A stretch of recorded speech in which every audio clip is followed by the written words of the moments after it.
বছর ঘুরলে রাজ্যে বিধানসভা ভোট। তার আগে ভোটের ময়দানে ফায়দা তুলতে হিন্দুত্বে ভর করে ঝাঁপিয়েছে বিজেপি।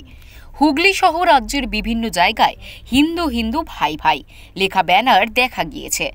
এবার তার পাল্টা কর্মসূচি হিসেবে সমস্ত সম্প্রদায়ের মানুষকে নিয়ে মিছিল করল রাজ্যের শাসক দল তৃণমূল কংগ্রেস। সোমবার চুঁচুড়ার বিধায়ক অসিত মজুমদারের নেতৃত্বে চুঁচুড়া ঘড়ির মোড় থেকে খড়ুয়া বাজার পর্যন্ত পদযাত্রা করে জোড়াফুল শিবির।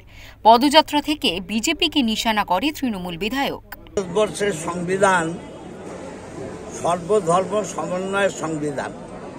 এখানে একটা বিজেপি ব্যানার দিয়েছে, দেখুন, বলছে হিন্দু হিন্দু ভাই ভাই। হিন্দু হিন্দু ভাই ভাই নয়, মানব সমাজ আমরা সবাই ভাই ভাই। এখানে দেখছেন তো, বৌদ্ধ, জৈন, খ্রিস্টান, মুসলিম, হিন্দু, সমস্ত শিখ, সমস্ত সম্প্রদায়ের মানুষ আছে। এইটাই ভারত।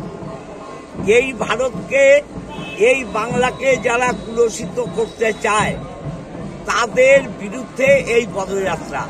অন্যদিকে তৃণমূল বিধায়ককে পাল্টা কটাক্ষ করেছেন স্থানীয় বিজেপি নেতা গৌতম ভট্টাচার্য। যিনি হিন্দুত্ব শব্দটাই জানে না, হিন্দুত্ব শব্দের মানেই উনি জানেন না। হিন্দু হচ্ছে একটা সনাতনী, একটা সংস্কৃতি, ভারতবর্ষের ঐতিহ্য। হিন্দুকে ধর্মের সাথে মেলালে চলবে না।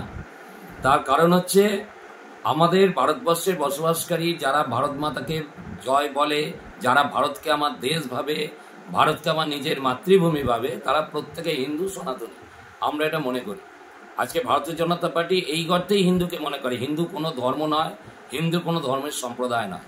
সব মিলিয়ে বিধানসভা নির্বাচনের এখনো প্রায় 1 বছর বাকি থাকলেও ভোটের ময়দানে উত্তাপ ছড়াতে শুরু করেছে রাজ্যের শাসক ও বিরোধী রাজনৈতিক দল।